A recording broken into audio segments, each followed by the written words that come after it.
tentang sesungguhnya Allah hanya menerima amal dari orang yang bertakwa. Temanya sesungguhnya Allah hanya menerima amal dari orang yang bertakwa. Mudah-mudahan setelah kita punya pengetahuan dalam hal ini nanti, setelah kajian ini, kita semakin disiplin, makin hati-hati terhadap apa yang Allah dan Rasulnya larang. Kenapa? Karena berdasarkan tema yang akan kita bahas ini, sesungguhnya Allah hanya menerima amal dari orang yang bertakwa saja. Artinya, kalau ada orang yang beramal tapi tidak bertakwa, berarti Allah tidak terima. Contoh, beriman tapi dia tidak bertakwa, iman tidak akan pernah mendatangkan kebaikan walaupun beriman tapi tidak bertakwa. Apalagi sholat tapi tidak bertakwa. Cukup dengan ayat fawailul lil musallin untuk menjadi alat hisabnya. Sholat tapi larangan masih dikerjakan, fawailul lil musallin.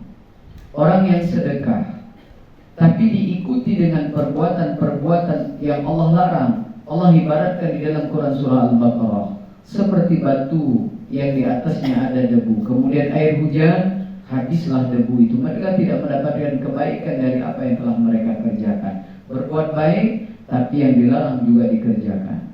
Misalnya puasa, yang di dalam hadis Nabi SAW, orang yang berpuasa tapi dia tidak meninggalkan bohong, dusta, menggibah, sumpah palsu, melihat dengan syahwat, maka Allah tidak membutuhkan puasa dari orang-orang yang seperti ini. Setiap amal soleh yang diiringi dengan hal-hal yang dilarang, maka cukup hal itu yang akan menjadi alat penghapusnya. Makanya dalam hal ini, di dalam Al-Quran Allah mengatakan bahwasanya sesungguhnya Allah hanya menerima amal dari orang-orang yang bertakwa. Kenapa? Karena kebaikan itu pertama melaksanakan perintah, kebaikan yang kedua menjauhi apa yang dilarang. Belum dikatakan baik kalau ada orang yang rajin sholat, rajin ngaji, rajin puasa, rajin sedekah, rajin haji umroh, tapi larangan dikerjakan. Dia bukan orang taat. Ya, kalau cuma ngaji, sholat, puasa, haji, buat masjid, yang ngerampok uang rakyat, ya, yang ngerampok uang rakyat, dia sholat, dia puasa, bahkan buat masjid sendirian. Jangankan di akhirat, di dunia saja sih dia sudah ketar-ketir. Apakah saat dia diadili di dunia, sholatnya mengurangi hukumannya? Tidak. Apakah saat diadili di dunia mengurangi hukumannya saat dia bilang saya bersedekah? Tidak. Apakah itu hanya berlaku untuk orang-orang yang merampok uang rakyat juga? Tidak, berlaku untuk kita juga. Kalau kita rajin sholat, rajin ngaji, rajin puasa, tapi larangan juga yang dikerjakan, maka pun sama berlaku hukumnya demikian. Tidak akan pernah menjadikan orang itu baik. Kenapa? Karena taat itu dalam dua hal, melaksanakan perintah, menjauhi larangan. Mari kita awali kajian kita pada pertemuan ini dengan Quran surah Al-Maidah, surat yang kelima, ayatnya 27. Surat 5 Al-Maidah ayat 27. A'udzu billahi minasy syaithanir rajim. Bismillahirrahmanirrahim. Surat 5 ayatnya 27.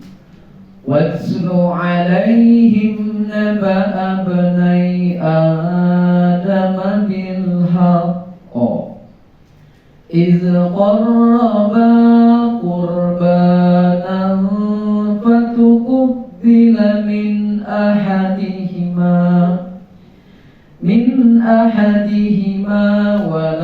ولم يتقبل من الآخر قال لأقتلنك قال إنما يتقبل الله من المتقين. أعوذ بالله من الشيطان الرجيم. Rajim. Bismillahirrahmanirrahim. Dan ceritakanlah Muhammad yang sebenar-benarnya kepada mereka tentang kasih dengan kisah kedua putra Adam. Ketika keduanya mempersembahkan kurban, maka kurban salah seorang dari mereka berdua, Habil, diterima, dan dari yang lain, Qabil, tidak diterima. Dan Qabil berkata, sungguh, aku pasti membunuhmu. Dia Habil berkata, sesungguhnya Allah hanya menerima amal dari orang-orang yang bertakwa. Ya, tema kita di akhir ayat. Sesungguhnya, jadi memang ada ayatnya tema itu. Sesungguhnya Allah hanya. Artinya kalau hanya itu dia beramal soleh tapi dia tidak bertakwa, enggak. Dia beriman tapi dia tidak bertakwa. Dia haji, dia umroh tapi dia tidak bertakwa. Dia puasa tapi dia tidak bertakwa. Allah tidak terima. Kisah tentang Habil dan Qabil. Kemudian di awal ini Allah minta kepada Nabi Muhammad SAW ceritakan yang sebenarnya, agar jadi pelajaran hidup buat kita, agar jadi nasihat hidup buat kita yang masih hidup ini, ya, agar kita dapat pelajaran, dapat peringatan, ya, biar tahu benar salah, gimana amal yang benar, gimana amal yang salah. Tentang kisah kedua putra Adam yang sama-sama berkurban, sama-sama beribadah. Jadi kalau kita sekarang tuh ada yang sama-sama ngaji, sama-sama sholat, imamnya sama-sama puasa di bulan Ramadan, sama-sama puasa sunnah, ya kan, sama-sama ngeluarin sedekah, sama-sama ada yang haji, ada umroh. Tapi ada yang diterima, ada yang tidak. Jangan bilang terima dan terima itu urusan aku dengan Allah. Itu salah prinsip seperti itu. Karena memang ada perintah di dalam hadis Nabi SAW, hisab dirimu sebelum Allah hisab. Bagaimana cara menghisab? Dengan ayat-ayat Allah ini. Makanya Quran itu diantara keutamaannya untuk membedakan mana yang hak, mana yang batil, untuk membedakan mana yang salah, mana yang benar, mana ibadah yang diterima, mana ibadah yang tidak diterima. Dan banyak ayat-ayat di Al-Quran menjelaskan orang-orang yang beribadah tapi Allah tidak terima. Ketipu kita kalau misalnya hisabnya nunggu di akhirat, karena Nabi SAW memerintahkan hisab dirimu sebelum Allah hisab. Dan Al-Quran itu diantara keutamanya membedakan mana ibadah yang benar, mana ibadah yang salah. Makanya ada dalam Quran orang sholat tapi tidak diterima, udah sedekah tapi tidak diterima, udah puasa tapi tidak diterima, udah ngaku beriman pun tapi Allah tidak terima. Dalam Quran ada ya. Nah kemudian Allah katakan di dalam ayat ini, setelah Allah memberitahu tentang kisah kedua putra Adam yang sama-sama beribadah, sama-sama berkurban, tapi kata Allah, kurban di antara berdua ini ada yang diterima, ada yang tidak. Punya Habil diterima, punya Qabil tidak diterima. Nah yang akan kita bahas, apa penyebab punya Qabil kok tidak diterima, itu penting, ya kan? Setelah sama-sama berkurban, Habil berkurban, Qabil berkurban, Qabil berkata kepada saudaranya, apa kata Qabil? Aku akan membunuhmu. Nah itu ayat ini kurang viral di masyarakat. Ya, yang viral itu yang mana? Surat Hud, yang hadis Nabi SAW. Ikuti perbuatan buruk dengan perbuatan baik. Kenapa? Perbuatan baik menghapus keburukan. Itu viral, udah banyak tahu. Tapi kebalikannya, itu berlaku hukum yang sama, tapi kurang viral. Ini satunya. Ya, setiap perbuatan baik, ya, kemudian setelahnya diiringi dengan perbuatan buruk atau dosa, maka perbuatan buruk ini pun sama hukumnya. Kenapa? Menghapus kebaikan. Sama hukumnya. Makanya kita tuh disuruh berbuat baik dalam dua hal, melaksanakan perintah, menjauhi larangan. Kalau kita ada dosa besar, karena dosa besar itu banyak. Dosa besar satu aja, misalnya ada dosa besar satu, sholat 5 waktu itu tidak ngapus dosa besar, ya kan? Kita punya dosa besar satu, kita sholat 5 waktu, tidak ngapus dosa besar. Puasa Ramadan itu tidak ngapus dosa besar. Sedekah zakat itu tidak ngapus dosa besar. Ya kan, umroh ke umroh, haji ke haji, Jumat ke Jumat, Ramadan ke Ramadan itu ngapus dosa, tapi ngapus dosa kecil, bukan ngapus dosa besar. Ya. Makanya orang yang rajin beramal soleh tapi dia rajin bermaksiat, gimana dia cara ngapus dosa besarnya? Yang tadi, dia sholat, dia ngaji, dia puasa, dia haji, dia umroh buat masjid, tapi dia merampok uang rakyat. Sholatnya tidak ngapus dosa besar itu. Puasanya tidak ngapus dosa besar. Makanya di dalam Al-Quran, karena sholat 5 waktu tidak ngapus dosa besar, sedekah tidak ngapus dosa besar, makanya ada amalan namanya tobat nasuha. Hanya satu-satunya amalan yang bisa menghapus dosa besar itu tobat nasuha. Jadi semua ibadah itu hanya menghapus dosa kecil. Kemungkinan besar kita tidak ada lagi dosa kecil, yang tersisa dosa besar. Dosa besar itu hanya bisa dihapus dengan tobat nasuha. Kalau yang lain itu tidak. Tapi awas, sekali kita melakukan dosa besar, entah itu dengan lisan kita, entah itu dengan hati kita, entah itu dengan tangan kita, kaki kita, perbuatan kita, itu bisa menghapus seluruh kebaikan. Harusnya kita lebih jijik melihat dosa itu. Kenapa? Sekali kita perbuat, sholat terhapus, puasa terhapus, haji terhapus. Tapi kita sholat, puasa, ngaji dan semuanya kita kerjakan, belum tentu menghapus dosa besar, hanya dihapus dengan dosa kecil. Coba. Dan ini diantara dalilnya. Makanya di awal tadi, setelah kita punya pengetahuan dalam hal ini, ya, kita mulai disiplin terhadap apa yang Allah dan Rasulnya larang, terutama dosa-dosa besar. Dosa besar itu banyak. Ada yang dosa besar yang dilakukan oleh hati, syirik, ria, ya kan, sombong, ya kan, iri, dengki, itu dosa besar. Ada lagi bagian yang berikutnya, dosa besar yang dilakukan oleh lisan. Semua dosa yang dilakukan oleh lisan itu tidak ada dosa kecil, semuanya dosa besar. Contoh, ghibah, bohong, ingkar janji, sumpah palsu, fitnah, semua itu dosa besar. Satu di antara yang saya sebutkan tadi kita lakukan bisa menghabiskan seluruh amal kita. Kalau tidak tobat nasuha. Makanya di dalam Al-Quran ada orang yang beramal soleh, banyak amal solehnya, tapi satu pun Allah tidak timbang amalnya. Katanya ada ayat yang fama ya'mal misqala dzarratin khairan yarah. Itu tidak berlaku untuk orang yang rajin beribadah tapi rajin maksiat, tidak berlaku. Ayat itu berlaku untuk orang yang kalau dia tobat nasuha, ada dalilnya dalam surat Al-Furqan. Jadi kalau ada orang rajin beramal soleh tapi dia juga rajin bermaksiat, kalau tidak sampai tobat, seluruh amalnya Allah tidak terima. Ini bahayanya dosa besar yang dilakukan. Dosa besar itu ringan. Ya, kalau orang ngerampok uang rakyat, itu dia ada rasa takut.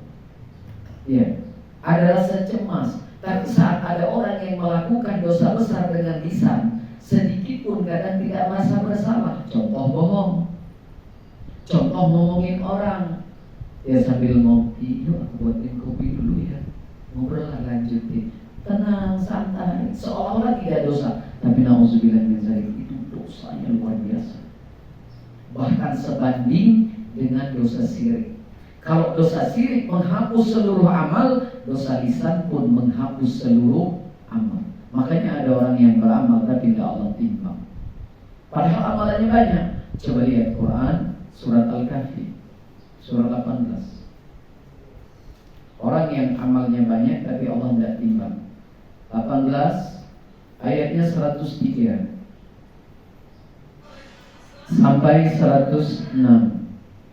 Quran surat 18 Al-Kahfi ayatnya 103 sampai 106. Qul hal nunabbi'ukum bil akhsarina a'mala alladzina dhalla sa'yuhum fil hayatid dunya wa hum yahsabun يحسبون أنهم يحسنون صنعا أولئك الذين كفروا بآيات ربهم ولقائه فحبطت أعمالهم فلا نقيم لهم يوم القيامة وزنا ذلك جزاؤهم جهنم بما كفروا واتخذوا آياتي ورسلي هزوا. Katakanlah Muhammad, apakah perlu kami beritahukan kepadamu tentang orang-orang yang paling rugi perbuatannya, yaitu orang yang sia-sia perbuatannya dalam kehidupan dunia, sedangkan mereka mengira telah berbuat sebaik-baiknya. Mereka itu adalah orang-orang yang mengingkari ayat-ayat Tuhan mereka dan tidak percaya terhadap pertemuan dengannya. Maka sia-sialah amal mereka, dan kami tidak memberikan penimbangan terhadap amal mereka pada hari kiamat.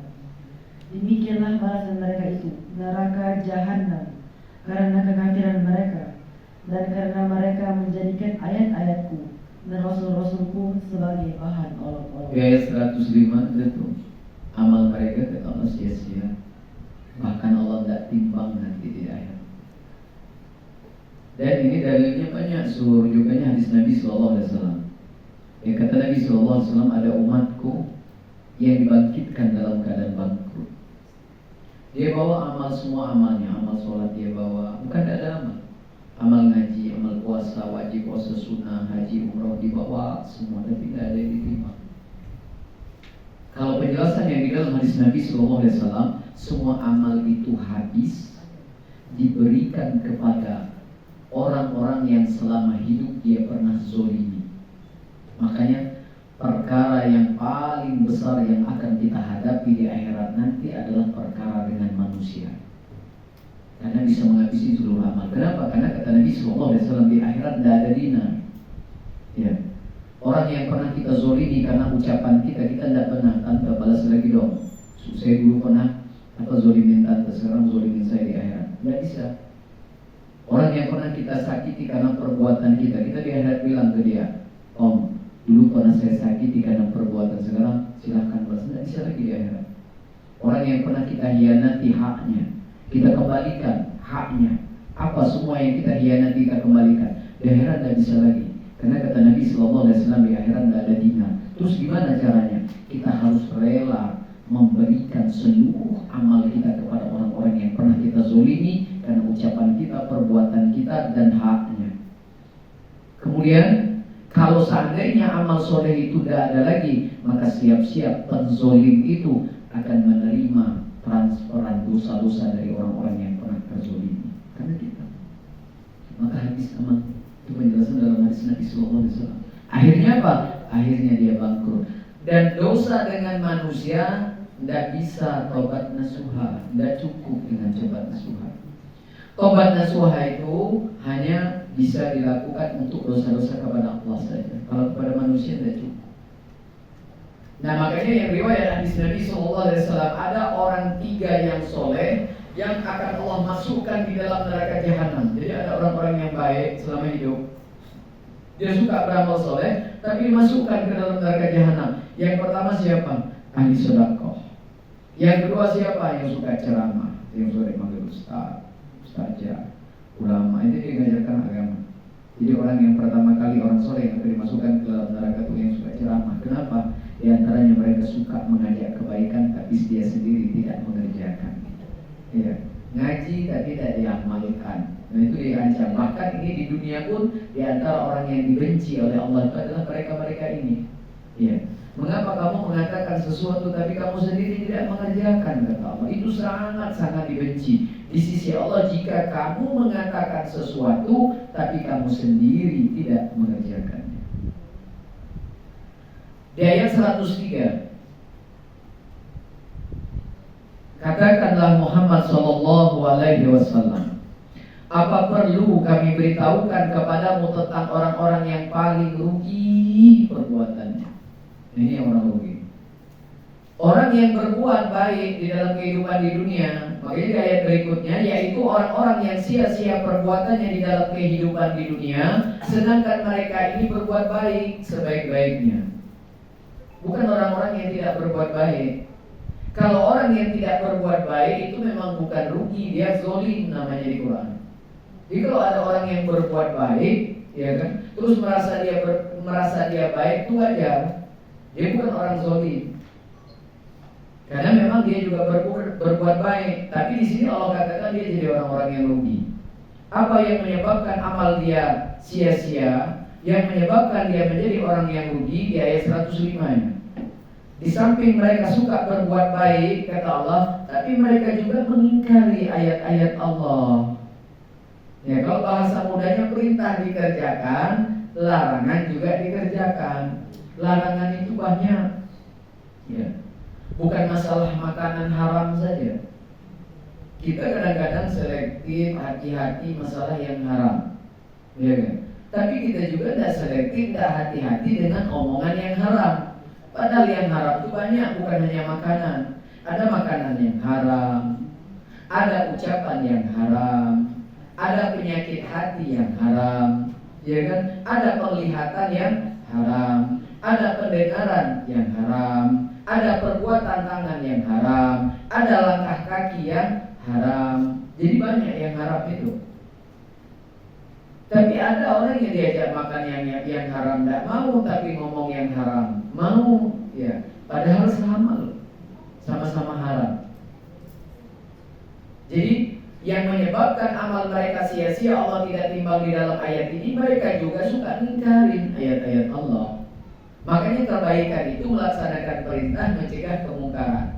Kalau melaksanakan perintah berarti dia taat dalam hal ini, tapi dia tidak taat di dalam hal ini. Bukan orang dikatakan taat kalau dia cuma taat dalam urusan perintah saja. Tapi kalau dia dua-duanya berusaha, nah itu orang taat namanya.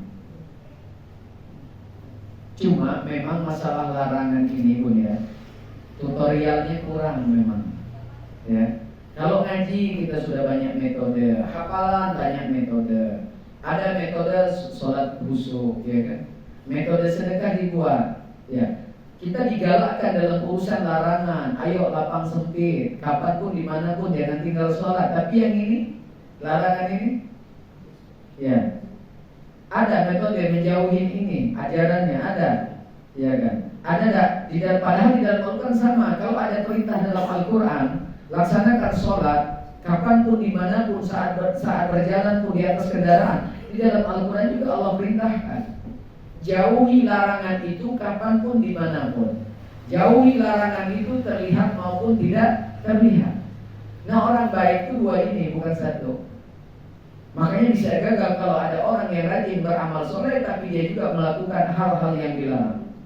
Nah, makanya di sini Allah katakan di antara penyebab amal mereka tadi tidak diterima sehingga mereka menjadi orang yang rugi, Allah katakan mereka juga suka mengingkari ayat-ayat Allah. Dan amal mereka itu sia-sia, ada amal. Dan Allah katakan di akhirat nanti Allah tidak akan beri penimbangan dari amal-amal mereka.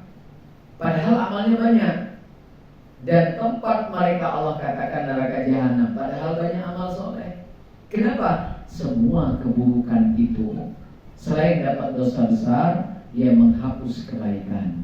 Ancamannya Allah akan balas dengan yang sama. Dari tiga ini saja kita sebenarnya harusnya betul-betul menjauhi. Kenapa? Betapa buruknya bagi pelaku orang-orang yang masih melakukan dosa, terutama dosa besar. Makanya dari dosa besar itu tidak bisa dihapus dengan sholat 5 waktu. Dosa besar itu tidak bisa dihapus dengan puasa Ramadan. Ya. Dia hanya bisa dihapus dengan tobat nasuha. Nah, kita lihat contoh. Satu aja dosa lisan. Dosa lisan, jangan dosa hati. Dosa hati banyak lebih besar lagi. Dosa lisan itu hampir setara dengan dosa sirik. Kalau dosa sirik bisa menghapus seluruh amal, maka dosa lisan pun bisa menghapus seluruh amal. Saking berbahayanya. Coba lihat Quran surat 9. Surat At-Taubah 9 ayatnya 69.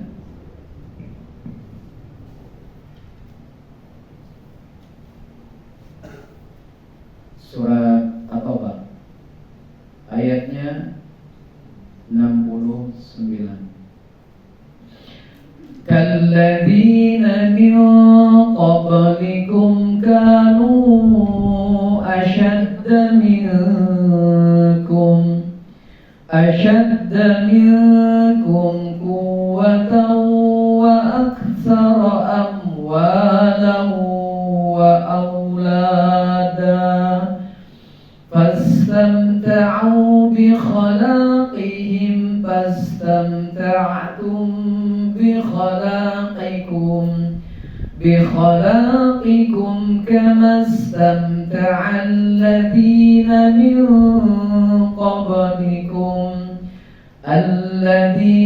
min qablikum bi khalaqihim wa khudtum kalladhi khadu ulaika habitat a'maluhum fid dunya wal akhirah wa ulaika humul khasirun. A'udzu billahi minasyaitonir rajim. Keadaan kamu kaum munafik dan musyrikin seperti orang-orang sebelum kamu. Mereka lebih kuat daripada kamu dan lebih banyak harta dan anak-anaknya. Maka mereka telah menikmati bagiannya dan kamu telah menikmati bagianmu sebagaimana orang-orang yang sebelummu menikmati bagiannya. Dan kamu memperucapkan hal-hal yang batil sebagaimana mereka mempercakapkannya. Mereka itulah orang yang sia-sia amalnya di dunia dan di akhirat. Mereka itulah orang-orang yang merugi. Tuh, satu dosa aja, satu dosa besar. Dosa lisan. Dosa lisan itu tidak ada dosa kecil ya Bu ya. Semua dosa yang dilakukan oleh lisan itu semuanya dosa besar. Fitnah, dosa besar. Bahkan dosanya lebih kejam daripada membunuh. Ulang-ulang di Quran itu dosanya. Dosa lisan itu ingkar janji, bohong, ya kan? Apalagi ghibah. Semua itu bukan dosa kecil, semuanya dosa besar dan ringan di lisan. Ringan di lisan. Bahkan sampai hari ini tuh zaman kita sekarang, bohong itu kayak dianggap bukan dosa. Padahal di antara dosa besar itu bohong. Ya. Di pertengahan ayat itu Allah katakan kamu mempercakapkan hal yang batil. Batil itu maksudnya tidak benar. Ya. Kalau di telepon, ibu udah di mana? Udah OTW, udah masih di rumah. Itu udah benar. Itu ngapus amal itu. Ngapus bukan amal satu, tapi seluruh amal coba. Ya, makanya satu saja kita punya dosa besar, bohong tadi. Kita sholat 5 waktu, tidak ngapus dosa bohong tadi. Ya, kita ngaji tidak ngapus dosa bohong kan?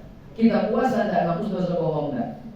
Ya, tapi sekali kita berbohong, sekali kita melakukan dosa-dosa besar dengan lisan, hapus seluruh amal. Kecuali kalau tobat dosa. Makanya tobat dosa itu amalan khusus.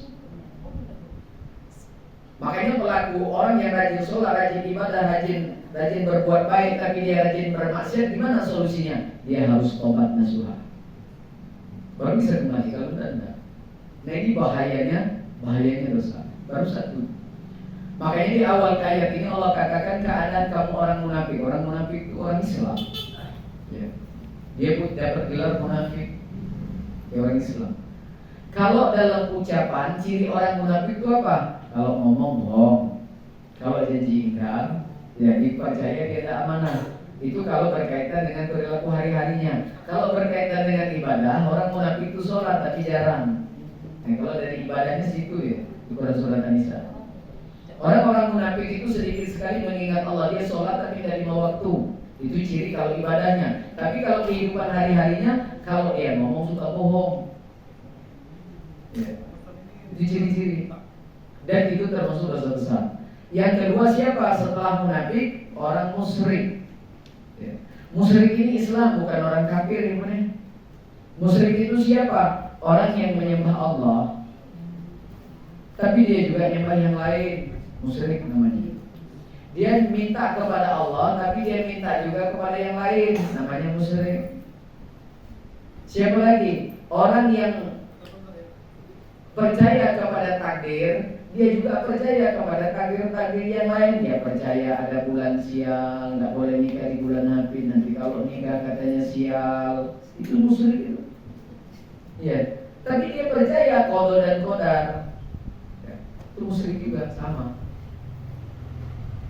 Jadi orang-orang musyrik itu orang yang menyembah Allah tapi dia juga menyembah yang lain, percaya kepada Allah tapi percaya kepada yang lain, percaya ke takdir Allah dia juga percaya kepada takdir yang lain. Kalau foto 3 katanya mati 1, ya masih percaya itu. Kalau makan pisang berempet nanti anak dempet, katanya lembar, macam-macam itu. Itu semua musyrik tuh. Padahal dia percaya kepada takdir, tapi dia juga percaya kepada takdir-takdir yang seperti ini. Kemudian selanjutnya di sini Allah sedang menggambarkan tentang dan kamu mempercakapkan, cakap itu dosa maksudnya, dosa yang dilakukan oleh lisan. Hal-hal yang batil sebagaimana mereka mempercakapkannya, maka mereka itu sia-sia amalnya di dunia dan di akhirat. Allah tidak beri perimbangan dari amalnya sia-sia kecuali kalau dia tobat. Ya, kalau tobat enggak. Dan tobat itu kalau orang yang bertobat tapi tidak bertakwa, tobatnya juga tidak diterima. Walaupun tobat pun harus bertakwa. Nah ini gambarannya, Bapak Ibu yang dimuliakan Allah. Dari beberapa ayat yang sudah kita bahas tadi, betapa buruknya dosa, dampak buruk dari dosa itu sendiri. Selain akan mendapatkan dosa besar, pelaku dosa akan kehilangan amal solehnya. Pelaku dosa dapat ancaman apa? Akan Allah balas dengan serupa. Nauzubillah min dzalik. Makanya di awal tadi mudah-mudahan setelah kita punya pengetahuan dalam hal ini, kita tidak bermudah-mudahan terhadap apa yang Allah dan Rasulnya larang. Jadikanlah pelajaran ya, tentang kisah iblis dengan Nabi Adam ya, yang sama-sama Allah keluarkan dari surga. Iblis keluar dari surga, Nabi Adam pun keluar dari surga. Kenapa? Sama-sama mengingkari perintah Allah. Iblis ingkar terhadap apa yang Allah perintahkan, Nabi Adam ingkar terhadap apa yang dilarang. Sama. Akhirnya apa? Sama-sama dikeluarin. Yang satu ingkar, yang satu sombong dan mau melaksanakan perintah, yang satu juga sombong. Kenapa? Yang dilarang dikerjakan. Nabi Adam itu cuma itu kesalahannya. Disuruh makan, dimakan, jangan makan, dimakan juga. Jadi kalau kita sekarang sama kayak Qabil, ya perintah dikerjakan, larangan dikerjakan. Bedanya Nabi Adam, walaupun Qabil itu anaknya Nabi Adam, bedanya Nabi Adam sumpah tobat nasuha, Qabil tidak. Makanya pelaku orang yang berbuat baik dan dia berbuat jahat juga, dia harus tobat nasuha. Kalau tidak ikuti Nabi Adam berarti. Nah kisah itu Allah jelaskan dalam Quran. Sama-sama sombong, dari sini letak fatalnya sombong. Jadi dosa yang dikerjakan itu bentuk kesombongan terhadap Allah. Makanya Nabi Adam keluar. Makanya syarat untuk masuk surga itu jangan ada kesombongan sedikit pun di dalam hati kita. Sombong itu dua, sama Allah sama manusia. Kalau sama Allah menolak kebenaran. Setiap yang diperintahkan terutama yang wajib tidak dikerjakan siapapun dia. Dia beriman berarti dia sombong. Ya kan? Orang beriman, Allah larang ini, Nabi larang tapi dikerjakan, sombong. Kenapa? Sama-sama menolak kebenaran. Perintah itu kebenaran, larangan itu juga kebenaran. Makanya pelaku dua ini Allah keluarin semua dari surga. Coba lihat ayatnya surat Al-Baqarah. Kisah iblis dengan Nabi Adam. Surat 2 ayatnya 34.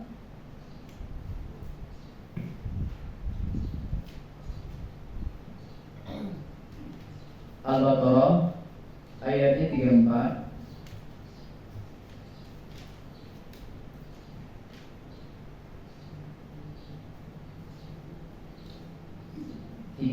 Dua ayat. Wa iz qulna lil malaikati isjudu li Adam fasajadu illa iblis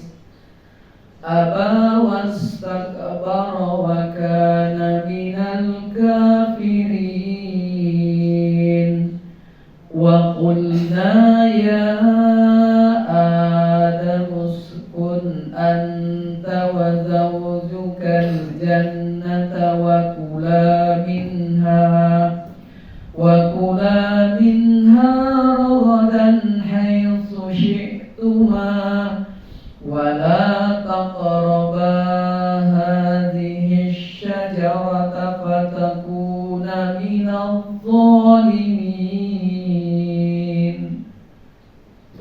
Dan ingatlah ketika kami berfirman kepada para malaikat, sujudlah kamu kepada Adam. Maka mereka sujud kecuali iblis. Ia menolak dan menyombongkan diri, dan ia termasuk golongan orang-orang yang kafir. Dan kami berfirman, wahai Adam, tinggalilah engkau dan istrimu di dalam surga, dan makanlah dengan nikmat berbagai makanan yang ada di sana sesukamu. Tetapi janganlah kamu mendekati pohon ini, nanti kamu termasuk orang-orang yang zalim. Ya. Di ayat 34 itu kasus iblis. Ya. Saat Allah perintahkan, Allah berfirman, ingatlah ketika kami berfirman kepada malaikat, sujudlah kamu kepada Adam. Ya. Malaikat pun sujud, tapi iblis tidak mau. Nah ini sombong ini. Jadi setiap perintah yang wajib, kalau yang sunnah enggak, kritik lah kalau yang sunnah. Kalau yang wajib, di Islam tidak mau sholat, di Islam tidak mau puasa, ya kan? Dia punya uang tapi mampu tapi tidak mau haji, itu termasuk orang-orang yang sombong. Kenapa? Karena dia menolak kebenaran. Contohnya di sini iblis. Sujud kamu kepada Adam, maka mereka pun sujud kecuali iblis. Iblis tidak mau. Nah ini sombong iblis. Dia menolak. Ya, jadi setiap perintah yang wajib ditolak, maka orang itu sombong. Jadi definisi sombong yang pertama itu sombong kepada Allah, menolak kebenaran. Dan dia termasuk golongan kafir. Nah ini kisahnya. Nah kisah yang kedua yang sama-sama juga menolak kebenaran. Kisah siapa? Kisah Nabi Adam. Ya sama. Di ayat berikutnya Allah katakan juga, dan kami berfirman, wahai Adam, tinggallah engkau dan istrimu di dalam surga. Dan ada perintah di situ, makan, kata Allah, makan dengan nikmat berbagai makanan yang ada di dalamnya sesukamu. Ada perintah makan, disuruh makan juga. Tapi Allah larang satu cuma. Tapi kata Allah, jangan dekati pohon ini. Perintah dikerjakan, larangan juga dikerjakan. Nah, ini nasihat nih, larangan dikerjakan. Ini perintah dikerjakan, yang di dalam surganya dikeluarin dulu. Nabi Adam itu di dalam surga. Perintah dikerjakan, larangan dikerjakan, dikeluarin. Kita ini masih di luar. Kalau yang di luar, di dalam aja dikeluarin, iya. Kasus itu ini loh. Perintah dikerjakan, larangan dikerjakan. Qabil pun sama. Perintah Allah dia berkorban, tapi larangan juga dikerjakan. Bedanya Nabi Adam tobat nasuha, Qabil tidak tobat. Salah orang-orang yang melaksanakan perintah tapi larangan juga dikerjakan, terutama yang besar. Kalau yang kecil gak usah pikirin, udah terhapus dengan ngaji, udah terhapus dengan puasa, semua terhapus. Tapi besar tidak bisa. Dia ada punya amal khusus untuk menghapusnya. Dan syaratnya itu banyak, ya. Artinya kemungkinan besar kesimpulan dari tobat nasuha itu ujung-ujungnya apa? Dia pun harus bertakwa. Orang yang tobat nasuha tapi dia tidak bertakwa, tobat yang tidak akan pernah Allah terima dalam Quran. Makanya ada Allah kisahkan dalam Al-Quran di surat 14, ada orang yang tobat tapi tidak diterima. Kenapa? Karena dia bertobat tapi dia tidak bertakwa. Nah jadilah kisah dari Nabi Adam ini untuk nasihat buat kita, jangan bermudah-mudahan terhadap apa yang Allah dan Rasulnya larang. Ingat dosa itu banyak, ya, dosa hati, dosa lisan, dosa mata, dosa telinga, dosa pikiran jahat, ya kan? Dosa tangan, dosa kaki, semua itu berdampak buruk kepada amal baik kita semua. Bahkan kalau ada yang tidak sempat tobat di surat Al-Kahfi tadi, kafir dari Allah tidak terima. Ya walaupun tidak selamanya masuk surga, bagi orang beriman itu lama masuk diceritakan dalam Al-Quran itu penduduk surga dengan penduduk neraka itu bisa ngobrol. Ya, bisa ngobrol sama kayak misalnya di kaca gitu kan. Bisa dilihat orang neraka orang surga bisa saling lihat aktivitasnya, cuma tidak bisa ditembus karena ada kaca. Cuma bisa ngobrol. Makanya Allah contohkan dalam Quran di surat 74 itu tentang kisah penduduk surga nanya kepada penduduk neraka sakor, masalah kakum di sakor. Kenapa kamu masuk sakor? Yang satu bilang, saya tidak sholat. Yang satu, kenapa kamu masuk neraka sakor? Suka ngerumpi. Ngomongin orang itu nomor 2 setelah sholat. Makanya di dalam hadis Rasulullah SAW saat Nabi Mi'raj, ya kan, itu Nabi kan dilihatkan surga, dilihatkan neraka. Dan kata Nabi SAW, di antara banyaknya penduduk neraka itu disebabkan kenapa? Lisan ternyata. Makanya di antara yang banyak mengisi neraka itu perempuan. Ya, kebanyakan mereka berlaku dosa karena lisan. Yang kedua apa? Selain dia tidak bisa menjaga lisan, tidak bersyukur kepada suami. Itu di antaranya. Nah setelah itu saat Nabi ke neraka melihat neraka itu melihat seorang laki-laki yang memotong lidahnya panjang terjulur panjang terus. Ditanya oleh Nabi SAW, wahai Jibril, ada apa dengan orang ini? Kata malaikat Jibril, apa? Wahai Muhammad SAW, ini adalah umatmu. Kenapa dia dapat begini? Karena selama di dunia dia mengajak kebaikan, ceramah begitu, ustaz, tapi dia sendiri tidak melakukan apa yang dia bicarakan. Dia kan? Motong lidah. Nah jadi kisah Nabi Adam ini pun kasusnya itu sama. Perintah dikerjakan, larangan dikerjakan. Orang taat. Dia taat hanya dalam perintah dia, tapi tidak taat. Sedangkan amal hukumnya sama-sama saling menghapus kalau dia tidak taubat nasuha. Dan Allah katakan di dalam ayat ini, jangan kamu dekati, nanti kamu termasuk orang yang zalim. Zalim kalau yang pakai Quran itu ada angka kecilnya, bro. Kalau yang aplikasi yang pakai Kemenak, dia memang udah ada tuh, ada catatan kakinya sekarang ya. Kalau yang pakai Kemenak, kalau yang aplikasi, kalau yang tidak pakai aplikasi itu kan tidak ada ya. Nah di Al-Quran di Mushaf itu ada angka kecilnya, coba dibaca. Angka kecilnya. Zalim.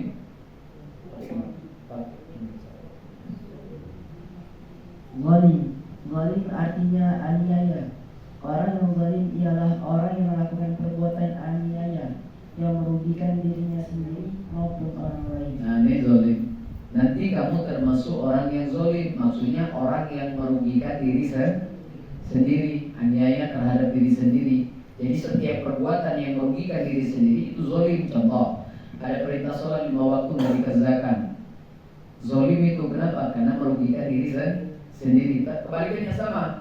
Ada larangan dikerjakan, rugi tidak? Rugi, itu zalim namanya. Kenapa? Merugikan diri sendiri. Kalau perbuatan itu hanya sebatas merugikan kita sendiri, dosa besar. Kalau sudah ada yang menjadi korban, lebih besar lagi dosanya. Contoh, bohong. Bohong ada korban tidak? Ada, lebih besar lagi dosanya. Ingkar janji ada korban tidak? Ada, lebih besar lagi dosanya. Jadi kezoliman itu bisa dalam 2 hal ini. Wajib dan dikerjakan itu namanya zolim, larangan dikerjakan itu juga zolim, apalagi kalau sampai ada yang menjadi korban. Nah bedanya Nabi Adam tobat. Artinya pun kita harus tobat. Kalau pengen kembali semua amal tadi, yang tadinya bisa habis itu bisa dikembalikan lagi kalau tobat nasuha. Tapi kalau ada yang tak sempat tobat, nauzubillah min dzalik, dan banyak kisahnya dalam Quran. Ada orang yang mati dalam keadaan zalim tidak sempat tobat. Ya, ada yang mati lagi joget-joget di organ tunggal, mati yang masih organ tunggalan, kalau bisa pensiun lah. Karena mengingat usia loh pun. Ya. Makanya di umur kenapa sih umur 40 di Quran itu Allah abadikan? Ya, sampai ada 5, 6, 7 amalan yang harus dilakukan kalau sudah umur 40. Ya, di Quran 1, di Quran surat 4 nanti kalau sudah umur 40. 1, jangan berbuat syirik. 2, jaga sholat. 7 itu. Kemudian yang ketiga, berbakti dengan orang tua. Kemudian bersyukur terhadap nikmat. 5, 6, bersyukur terhadap nikmat. Minta kebaikan untuk anak cucu, karena anak cucu ini akan menjadi aset kita, amal jariah. 5. Kemudian yang ke-6-nya bertobat. Bertobat, jadi ada 7 bertobat. Yang ke-6-nya bertobat. Yang ke-7-nya perbanyak perbuatan baik. Kalau sudah sampai umur 40, itu amalan khusus itu dari Allah. 1 ayat itu. Kenapa? Karena kalau sudah kita mencapai usia 40 ini, umur yang sudah mendekati kematian. Makanya disebut matang. Orang kalau sudah umur 40, kalau kebiasaannya buruk, agak sulit berubah ya, karena usia matang. Nah, makanya kebanyakan orang itu pun ya, kebaikannya itu banyak dapatnya itu di usia 40 banyak berubahnya, 40 ke atas. Tapi kalau 40 belum ada tanda-tanda perubahan, karena usia udah matang, maka akan ada kesulitan kecuali Allah yang menghendaki. Kecuali Allah yang menghendaki, ada kesulitannya. Makanya dia akan seperti kebiasaan di usia 40 sampai 60. Makanya di usia 40 itu pun ya, usia yang memang sudah mempersiapkan bekal untuk menghadap Allah. Usia 40.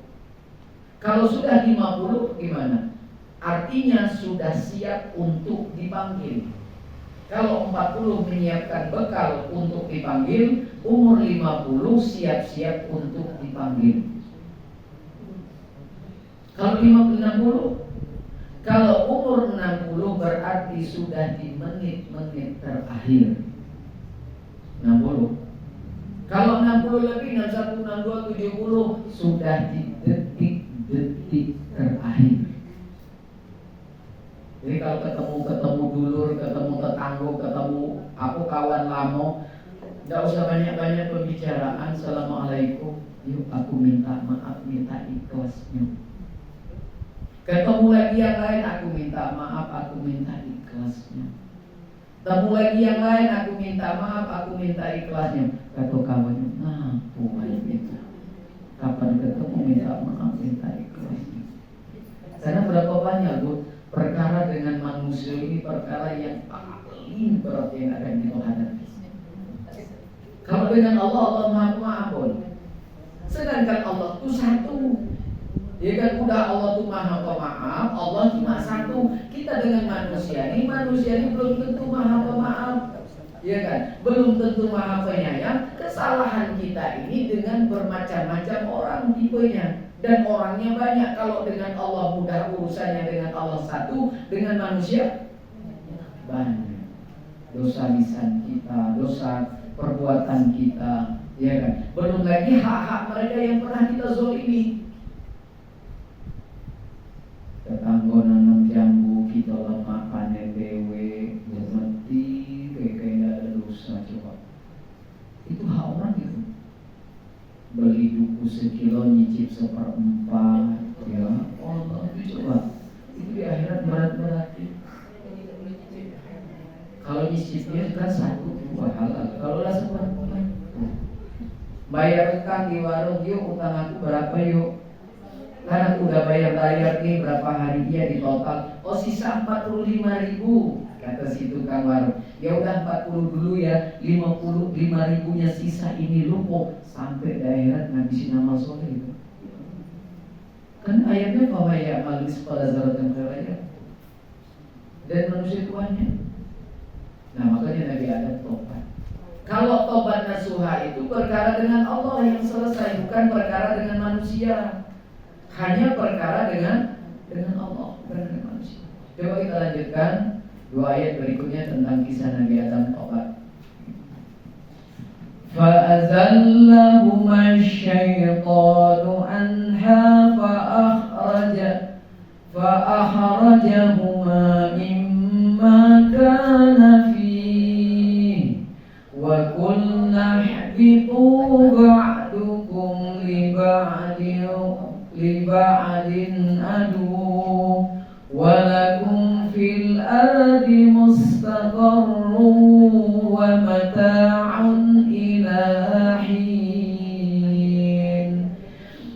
فتلقى آدم من ربه كلمات فتاب عليه إنه هو التواب الرحيم.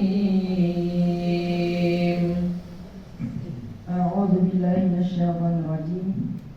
Lalu saya memperdayakan keduanya dari surga, sehingga keduanya dikeluarkan dari segala kenikmatan ketika keduanya di sana, surga.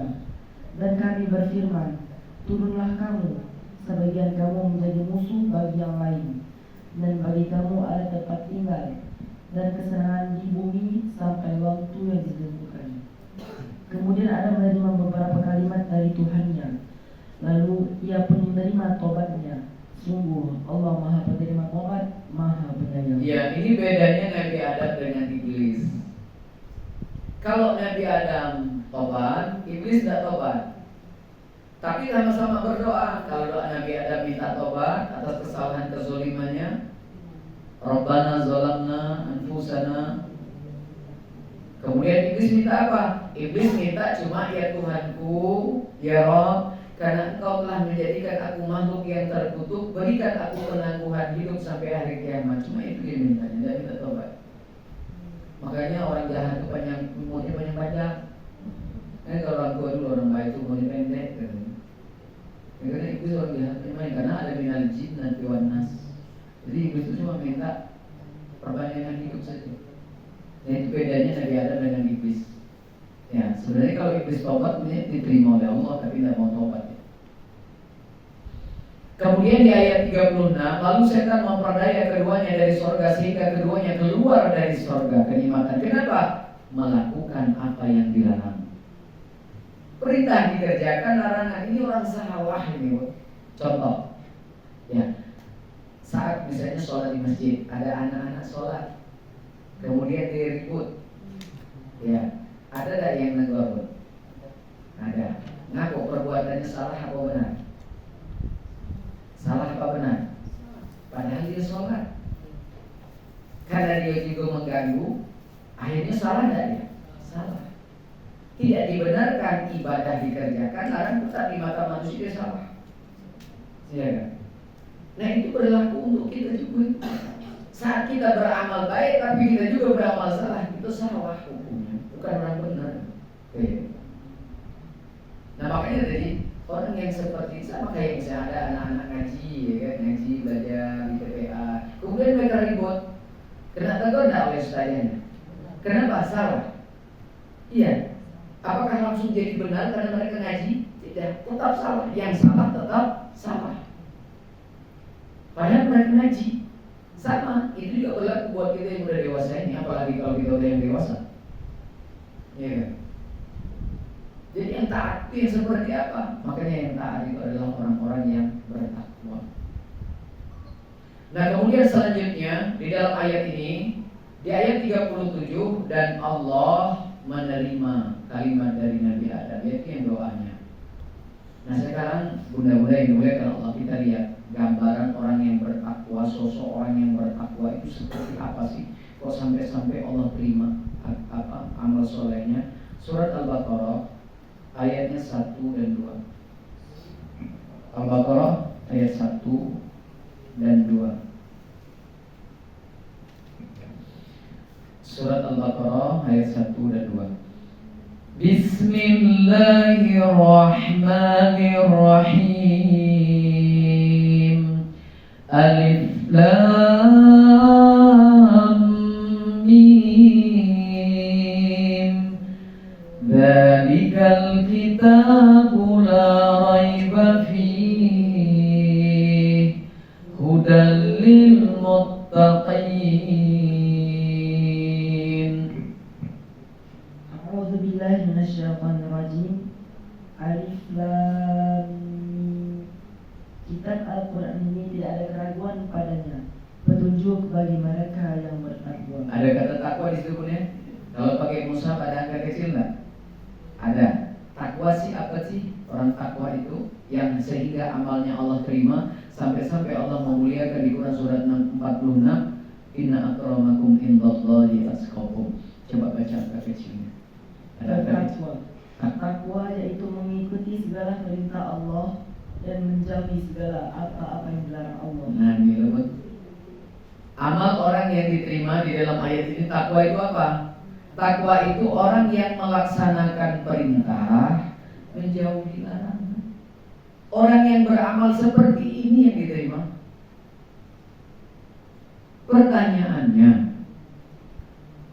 kita sudah berapa tahun atau di tahun keberapa kita beramal prinsipnya seperti yang di dalam ayat ini? Udah berapa tahun, mulai di tahun keberapa kita beramal seperti yang surat Al-Baqarah ini? Ayo ingat-ingat. Tadinya ngelak-ngelak di waktunya habis. Kalau misalnya ada yang jawab pun baru 5 tahun ini, umurnya berapa? 55, berarti selama 50 tahun sholatnya, puasanya. Ada yang jawab udah 10 tahun Ustaz, alhamdulillah. Umurnya berapa Bu? 60, berarti selama 50 tahun ini sholatnya. Makanya kata Nabi sallallahu alaihi wasallam, hisab dirimu sebelum Allah hisab. Ini alat hisab ini Pak. Iya. Artinya kalau baru 10 tahun ini, 5 tahun ini, tergambar amal kita baru diterima baru 5 tahun. Artinya kalaupun masuk surga cuma Allah kasihan baik kali punya. Tapi tidak apa-apa yang penting masuk surga Pak Haji.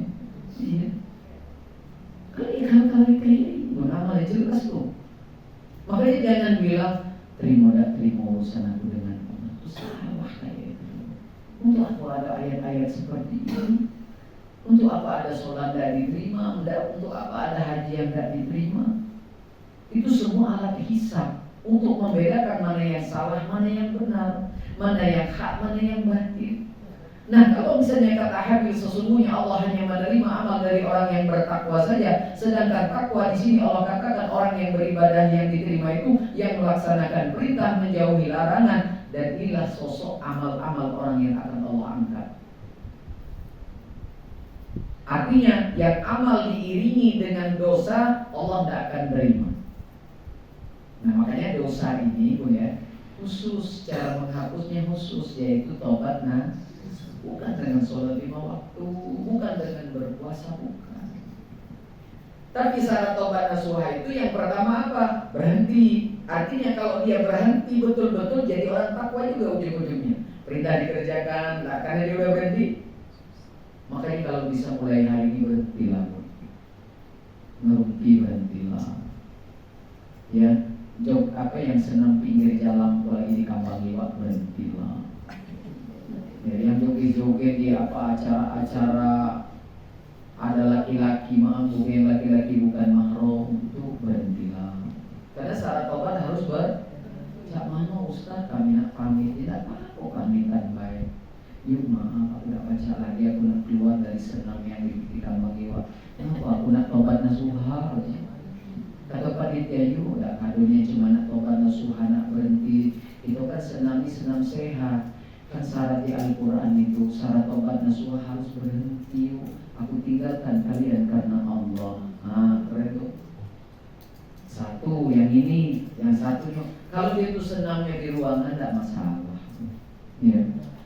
Tapi walaupun tidak masalah, dengan syarat jangan kayak di lapangan itu ada bapak-bapak, Pak Haji ada di belakangnya, coba. Iya kan?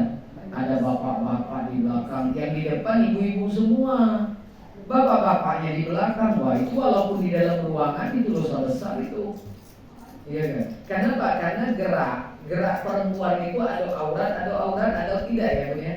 Suara ibu ada yang aurat, ada yang tidak. Aurat perempuan itu punya, dia punya kekuatan seperti ilmu hipnotis. Makanya hati-hati dengan aurat. Kenapa? Aurat itu dia punya kekuatan. Iya kan? Coba orang yang kena hipnotis itu, kalau diminta dompet dikasih, ya minta handphone dikasih nggak? Sama. Ibu kalau di perempuan yang penyanyi itu udah joget, bapak-bapak duduk itu nggak diminta berdiri sendiri nggak? Iya berdiri dia, langsung ngambil dompet tanpa disadari, muka langsung nyawer dia, waduh ujung-ujung dompet habis.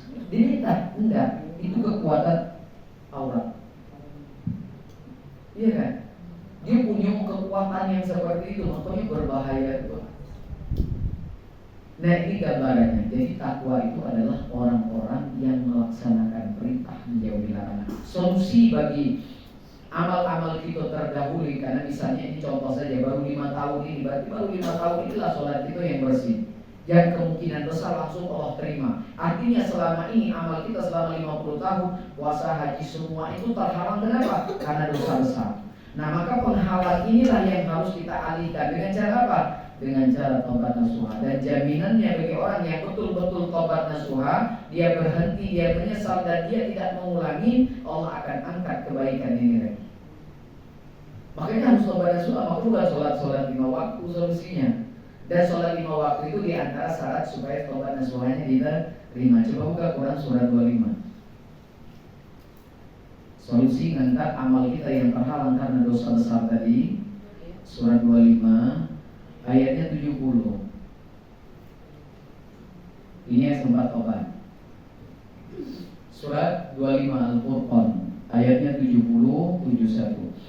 Illa man taba wa amana wa amila amalan salihan fa ulaika yubaddilullahu sayyi'atihim hasanat wa kana Allahu ghafurur rahima.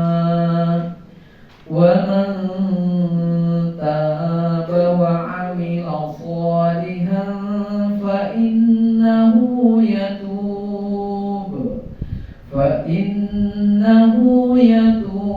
ila Allahi mataba. A'udzu billahi minasyaitonir rajim. Kecuali orang-orang yang bertobat dan beriman dan mengerjakan kebajikan, maka kejahatan mereka akan diganti Allah dengan kebaikan. Allah Maha Pengampun, Maha Penyayang. Dan barang siapa bertobat dan mengerjakan kebajikan, maka sesungguhnya dia bertobat kepada Allah, dan tobatnya sebenar-benarnya. Tapi kalau kita berhasil tobat nasuha ini pun ya, itu baru perkara dengan Allah. Syaratnya 3. Lanjutkan lagi dengan manusia, syaratnya juga 3 yang harus kita perbaiki. Dengan Allah 3, dengan manusia 3. Jadi kalau kita berhasil dengan ayat ini, itu baru perkara dengan Allah loh. Sedangkan perkara yang paling berat yang akan kita hadapi itu perkara dengan manusia. Apa perbuatan kita yang nyakitin orang, ucapan kita, kemudian hak-hak orang yang kita dapat dengan cara tidak dibenarkan. Disuruh suami ngambil uang 200 sampai 500 Terus sampai akhirat itu kalau tidak dibalikin gitu, ya, tidak jadi suami jadi pintu surga, kebalikannya justru jadi pintu neraka. Kalau suami itu pintu surga bagi seorang istri, jadi dia bisa jadi kebalikan, jadi pintu neraka. Kebalikannya juga, kalau orang tua itu pintu surga bagi seorang anak, dia bisa jadi pintu neraka. Sama kebalikannya juga, tergantung. Kebalikan-kebalikannya sama. Istri juga ladang apa? Ladang amal soleh seorang suami. Makanya pengen melihat orang itu baik atau tidak, suami itu baik atau tidak, istrinya baik atau tidak, itu lihatnya di rumah, yang di luar. Ya, sama suami istri. Kalau pengen lihat suami itu akhlaknya baik atau tidak, lihat dengan istri dan anak-anaknya. Tapi istri juga sama. Ya, pengen lihat istri yang nyenengin suami atau tidak, dia dandannya di rumah, bukan dandannya di luar. Kalau di luar jangankan kita, aduh orang kafir itu dandannya bagus-bagus. Nah sama tuh, jadi sama-sama dia di rumah.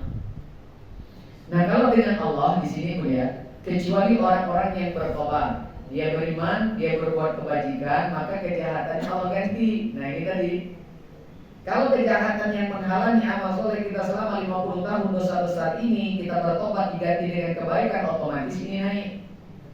Yang 5 tahun tadi udah naik, yang ini baru naik. Asal dengan tobat nasuha, syaratnya 3, berhenti, nyesel, jangan ulangi. Sampai kapan? Wala tamutunna illa wa antum muslimun. Berhasil, Allah hilangkan semua dosa-dosa, tapi dengan Allah. Jadi ada PR yang kedua apa? PR yang kedua dengan hablum minan nas. Ya kan? Dengan hablum minanas apa? Kalau ucapan dan perbuatan, kata-katanya apa? Minta maaf. Benar? Kata-katanya minta maaf. Kalau berkaitan dengan hak, kata-katanya apa? Minta ikhlas atau kembalikan serupa. Ini berat ini urusannya. Dengan Allah cuma satu.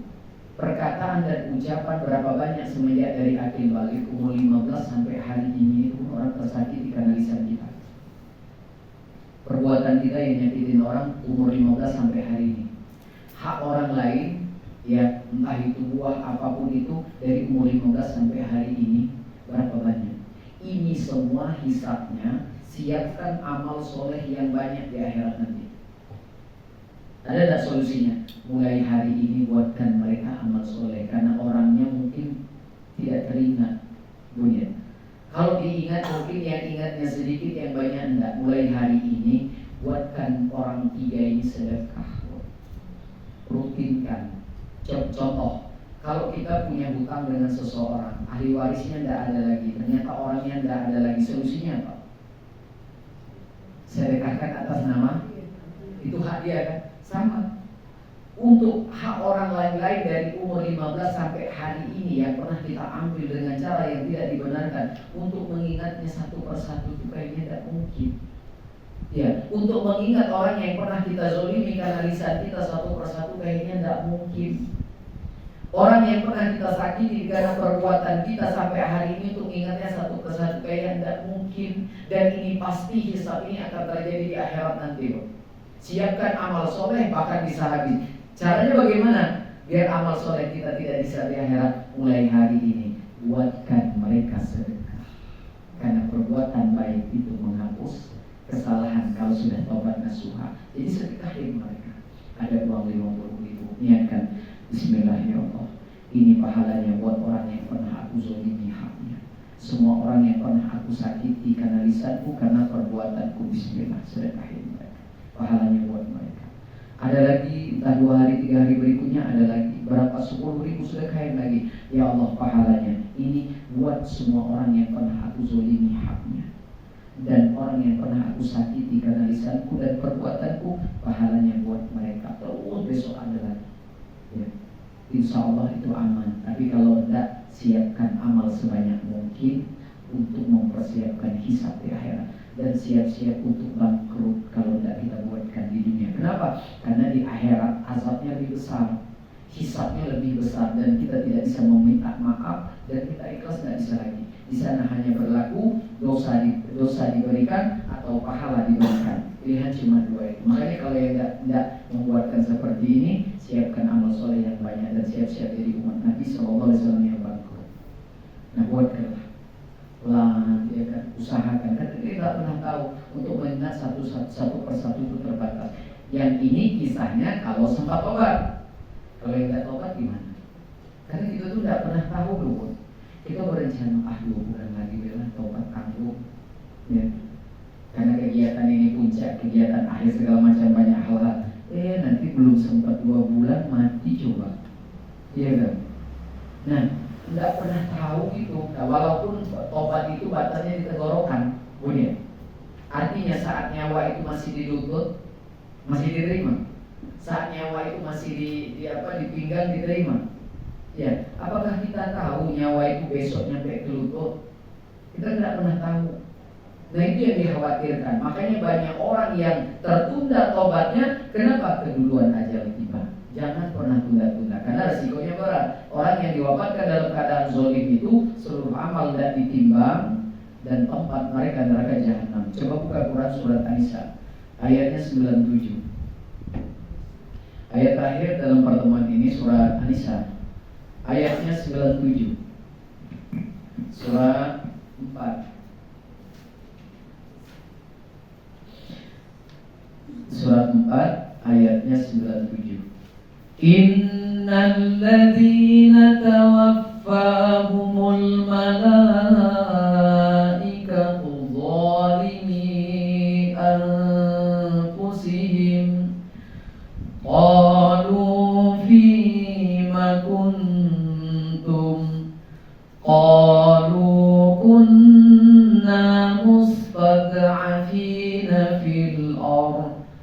qalu alam takun ardullahi wasi'atan fatuhajiru fiha faulaika ma'wahum jahannam wa sa'at masira. A'udzu billahi minasyaitonir rajim. Sesungguhnya orang-orang yang dicabut nyawanya oleh malaikat dalam keadaan menzalimi sendiri. Mereka para malaikat bertanya, bagaimana kamu ini?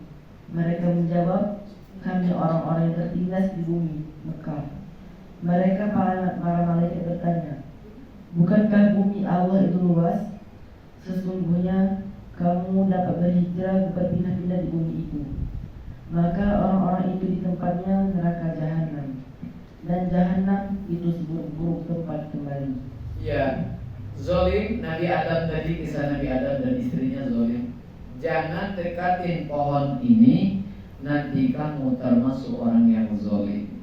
Apa zolim itu? Orang yang aniaya terhadap diri sendiri, maksudnya ngerugiin diri sendiri. Contohnya apa? Wajib sholat tapi dia mau sholat, itu zolim namanya.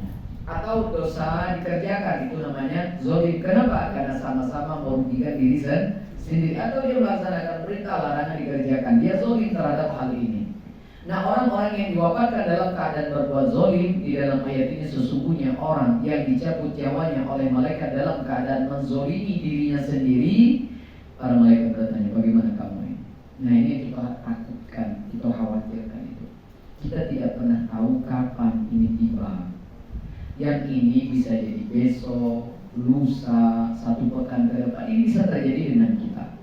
Ya, 1 bulan ke depan ini bisa terjadi dengan kita. Apalagi yang sudah masuk kategori 40, 50, 60, ya kan. Tidak ada kabar ini, bro. Tidak ada kabar, tidak ada angin, ya. Tidak ada rasa-rasa, tidak ada tanda-tanda, ya kan. Tanda-tandanya itu cuma umur itulah. Jadi kalau udah umur 40 itu cukup menjadi tanda kematian sudah semakin dekat. Umur 50 itu cukup menjadi tanda kematian sudah semakin dekat. 60 cukup menjadi tanda kematian yang sudah semakin dekat. Maka lebih baik mari kita mulai dari sekarang.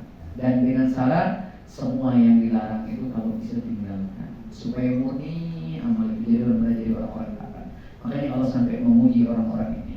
Kemudian kata malaikat, tempat mereka neraka jahanam, dan neraka jahanam itu seburuk-buruk tempat kembali. Di antaranya bagi orang-orang yang diwafatkan dalam keadaan zalim, yang merugikan diri sendiri. Bapak Ibu yang dimuliakan Allah, mudah-mudahan ke depan kita semakin menjadi orang yang berhati-hati, karena makna takwa yang ditafsirkan oleh para sahabat adalah orang yang berhati-hati, diibaratkan seperti orang yang berjalan di atas duri yang penuh dengan kehati-hatian. Mudah-mudahan kita diberikan sifat yang penuh kehati-hatian terhadap apa yang Allah larang, Nabi larang, sehingga kita berhak mendapatkan kedudukan menjadi orang-orang yang bertakwa.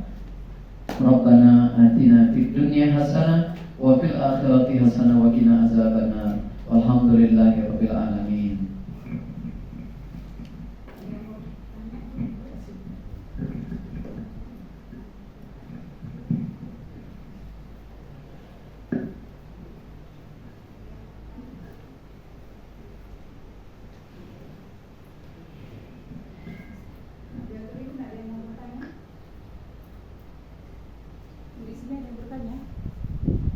Silakan buat ada yang mau nanya.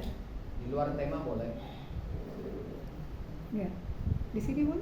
Ustaz, mau nanya tata cara untuk sholat sesudah itu Ustaz. Oke. Ya, tata cara misalnya apa harus kita Ya. Yang sunnah sama yang wajibnya. Ya. Oh, jadi kalau yang mau digabung sama yang sunnahnya, yang pertama laksanakan sholat tobat dulu. Ya, berwudu seperti biasa, sholat tobat 2 rakaat, perbanyak zikir tobat. Zikir tobat itu yang mana? Astagfirullah wa atubu ilaik, astagfirullah wa atubu ilaik. Artinya ya Allah ampuni dosaku dan terima tobat. Ini sunnah. Ini hapus dosa dah, tidak. Kalaupun ngapus dosa kecil sekali.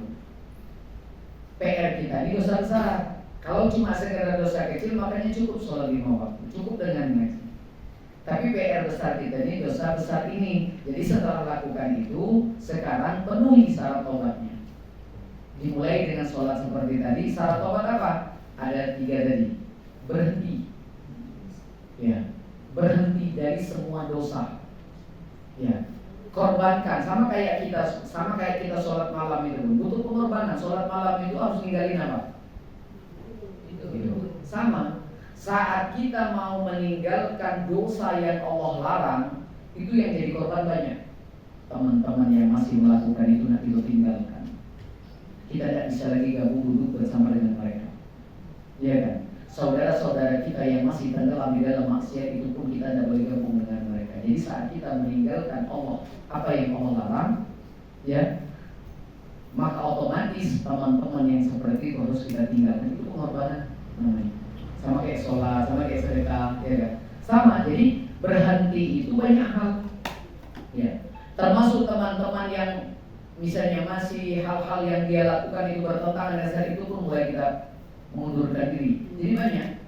Kalau tidak kita tinggalkan mereka, maka kita akan termasuk di dalam kelompok mereka lain. Terutama yang dalam dosa besar tadi. Satu, setelah berhenti, ya, semua dosa. Ya, dosa itu ada 2. Dosa itu ada 2. Dari yang dilarang. Dari yang dilarang semua dosa. Dari yang diperintahkan kalau tidak dikerjakan dosa enggak? Ya. Dari hal yang diwajibkan, kita mampu mengerjakan perintah wajib ini, tapi kita tidak lakukan. Contoh, dengan orang tua wajib enggak? Kalau tidak kita lakukan dosa enggak?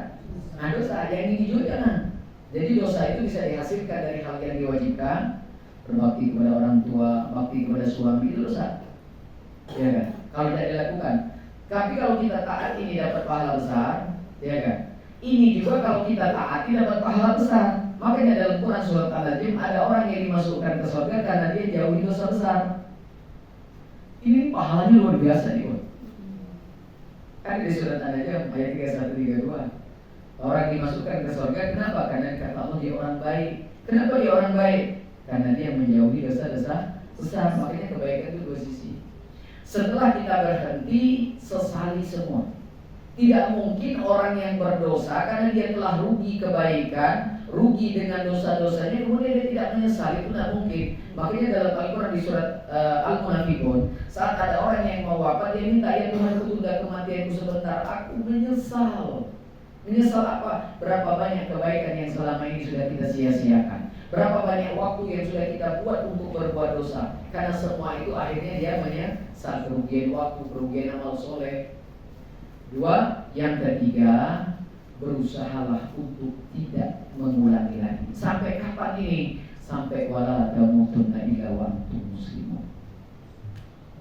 Nah, siapa saja yang masih dalam hal seperti ini maka harus kita tinggalkan. Mungkin pilihannya, kayaknya hari ini aku mending di rumah deh.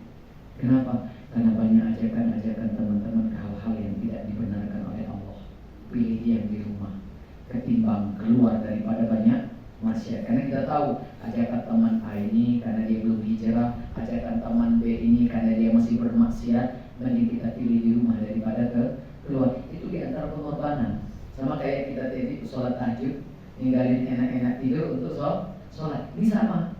Kita ninggalkan dunia luar untuk berdiam diri. Kenapa? Untuk menghindari dosa. Karena kita tidak boleh ngulangin lagi. Nah, 3 ini di antara syarat tobat nasuha tadi yang harus dipenuhi. Ini selesai, ini beres, selesai perkara kita dengan Allah. Tapi belum perkara dengan manusia. Nah, dengan manusia yang tadi, ini baru perkara dengan Allah. Nah, tapi kalau seandainya ini di masyarakat pemahamannya, tiap malam sholat tobat, tiap malam sholat tobat, tapi pagi-pagi udah melakukan dosa besar lagi. Ini bukan orang tobat, ini pun. Bahkan di dalam Al-Quran Allah katakan orang ini memperolok-olok ayat-ayat Allah. Ini orang-orang yang mempermainkan agamanya. Iya, tidak ada kesungguhan dalam hal ini. Ini bukan orang tobat. Makanya kadang-kadang orang kalau udah bermaksiat sholat setiap malam, sholat tobat, sholat, seolah-olah udah ngapus itu. Tidak. Dosa besar tidak bisa dihapus dengan sholat amalan-amalan sunnah. Ya, kalau yang wajib saja tidak bisa menghapus dosa besar, apalagi amalan sunnah. Nah, itu diantara gambaran kalau kita mau memulai tobat. Nah, tapi kalau seandainya ada orang yang tidak sholat tobat, yang 2 rakaat, tapi dia penuhi 3 ini tadi, dia berhenti, dia berusaha menyesal dan tidak ulangi, itu dijamin tobat dalam Quran. Iya, jadi tobatnya itu bukan di sholat ya, sholat sunnahnya, tapi di sini syarat ini yang dipenuhi. Nah, kemudian yang ketiga kepada manusia yang contoh tadi. Selesai? Ada yang lain?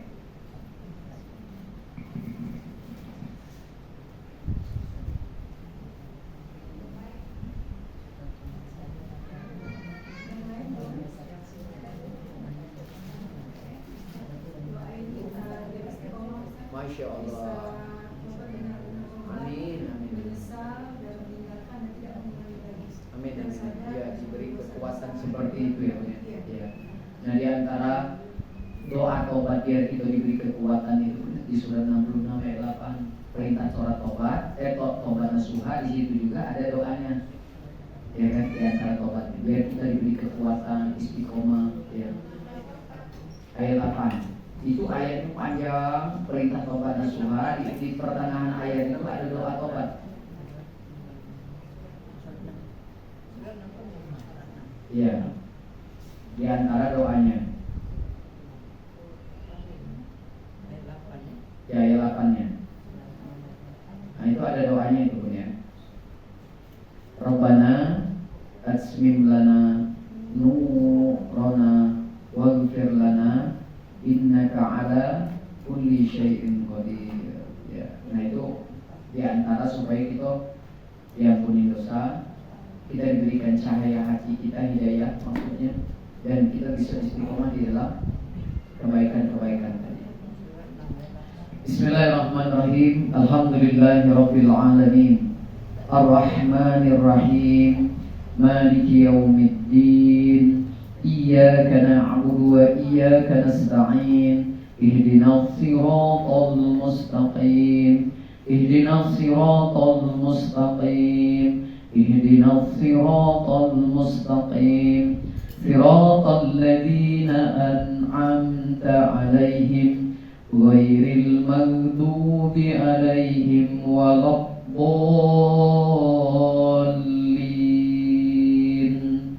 Rabbana zalamna anfusana wa illam taghfir lana wa tarhamna lanakunanna minal khasirin. Rabbana asmim lana nurana waghfir lana innaka ala kulli syai'in qadir. Rabbana la tuzigh qulubana ba'da idh hadaitana wa hab lana min ladunka rahmah innaka antal wahhab. Rabbi zidni ilman warzuqni fahma. Rabbi habli hukma wa alhiqni bis salihin. Allahumma faqihhu fid dini wa allimhu ta'wila. Rabbi ja'alni muqimas shalah wa min zurriyyati rabbana wa taqabbal du'a. Rabbana ighfirli wa liwalidayya wa lil mu'minin yawma yaqumul hisab. Rabbi habli minas shalihin. Rabbi habli minas shalihin. Rabbi habli minas shalihin. Dan tidak lupa kita doakan untuk tuan rumah yang telah menyiapkan tempat ini. Semoga rumah ini diberkahi Allah. Semoga rumah ini istiqomah di jalan Allah. Semoga keluarganya diberikan oleh Allah hasanah dunia dan akhirat, kebaikan dunia dan akhirat. Semoga anak cucunya diberikan kebaikan dunia dan akhirat, diberkahi oleh Allah Ta'ala, dijadikan anak yang soleh dan soleha, menjadi ahlul Quran, dan sehingga bisa mengangkat harkat derajat kedua orang tua dunia dan akhirat. Dan semoga Allah memberkahi kehidupannya. Rabbana atina fid dunya hasanah wa fil akhirati hasanah wa qina azabannar. Walhamdulillahi rabbil alamin.